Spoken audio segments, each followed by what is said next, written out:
Градоначалничката на општина Кисела Вода Бети Стаменковска Трајковска уствари работна средба со Никола Веселинов, историчар и архивист од Конзерваторскиот центар Скопје, Радомир Ивановиќ, археолог од Археолошкиот музеј, како и со пратеничката и етномузиколог Велика Стојкова Серафимовска.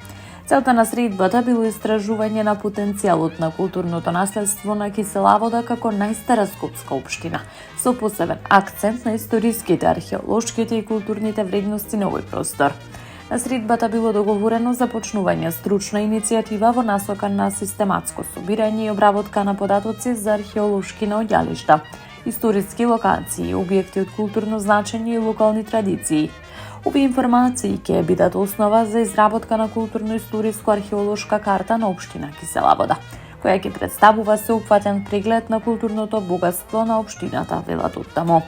Добиените податоци, појаснуваат, ќе бидат дигитализирани и објавени на официјалната веб страница на општината, со што ќе станат лесно достапни за граѓаните, учениците, истражувачите и за посетителите, со цел унапредување на локалниот културен туризам и подигнување на јавната свест за значењето на наследството.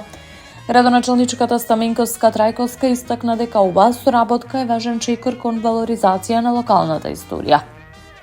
Нашата цел е да создадеме современа дигитална платформа која ќе ја приближи историјата до граѓаните и ќе ја позиционира Кисела Вода како значајна културна точка на мапата на Скопје, истакна Стаменковска Трајковска.